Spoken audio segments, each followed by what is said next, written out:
பரிசுத்த நாமத்துக்கு ஸ்தோத்திரம். இந்த நாளில் கூட ஆண்டுடைய வார்த்தையை உங்கள் மத்தியில் பகிர்ந்து கொள்ள நான் பாக்கியமாக நினைக்கிறேன்.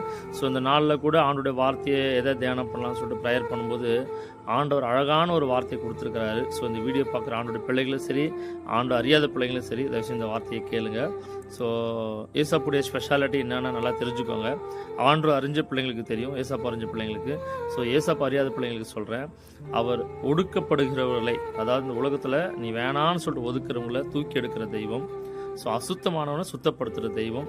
ஸோ பாவத்திலையும் சாபத்திலையும் அக்கிரமத்திலையும் வாழ்கிறவங்கள மீட்டெடுத்து அவனை நல்ல பாதையில், நீதியின் பாதையில் இந்த உலகமே பார்க்க வண்ணம் மலை மேல் இருக்கிற பட்டணமாய் அவனை உயர்த்துகிற ஒரு பர்சன், ஒரு தெய்வம், ஒரு ராஜான்னா அது ஆண்டவராகிய இயேசு கிறிஸ்து மாத்திரம்தான்.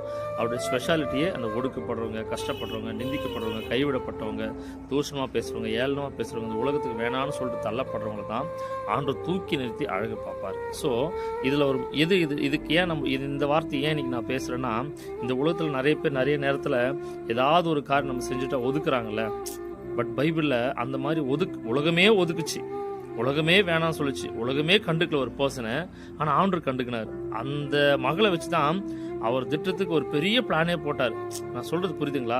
நல்லா படித்தாதாங்க பாராட்டுவாங்க, நல்லா பேசினா தாங்க பாராட்டுவாங்க, அழகாக இருந்தால் தான் நம்மளை உலகம் நல்லா பேசுங்க, நம்ம எதாவது சாதிச்சா தான் நம்மளை தூக்கி வச்சு பேசுவாங்க, நம்ம உண்மையாக இருந்தால் தான் நம்மளை குறித்து 4 பேர் பேசுவாங்க, நம்ம பொய்யாக இருந்தால் பேச மாட்டாங்க, அசுத்தமாக இருந்தால் பேச மாட்டாங்க, அநீதியாக இருந்தால் பேச மாட்டாங்க, பாவம் செஞ்சால் பேச மாட்டாங்க, கோபம் பண்ணால் நம்மளை பற்றி பேச மாட்டாங்க, அக்கிரம அநியாயம் செஞ்சால் நம்மளை பற்றி இந்த உலகம் பேசாதுங்க.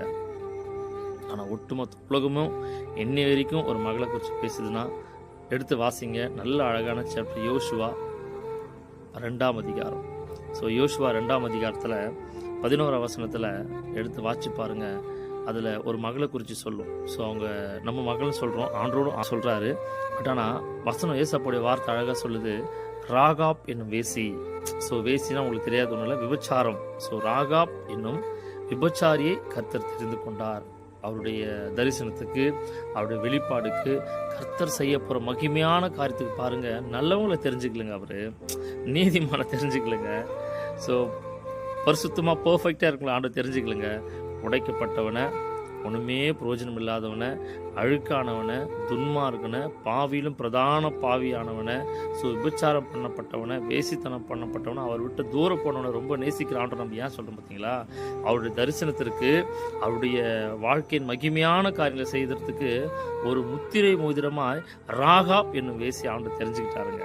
ஸோ யோசுவா அந்த எரிகோ பட்டணத்தை நம்ம அழிக்கணும், இங்கே போய் அந்த எகிப்து தேசத்தில் எரிகோன்னு ஒரு பட்டணம் இருக்குது, அதை போய் வேவு பாருன்னு 2 வேவுக்காரர் அனுப்புகிறார். உலாவை பார்த்துட்டு வாங்க, அந்த நாட்டில் நம்ம அழிக்கலாமா. அப்போ அந்த நாட்டுக்கு போனவொடனே அவங்களுக்கு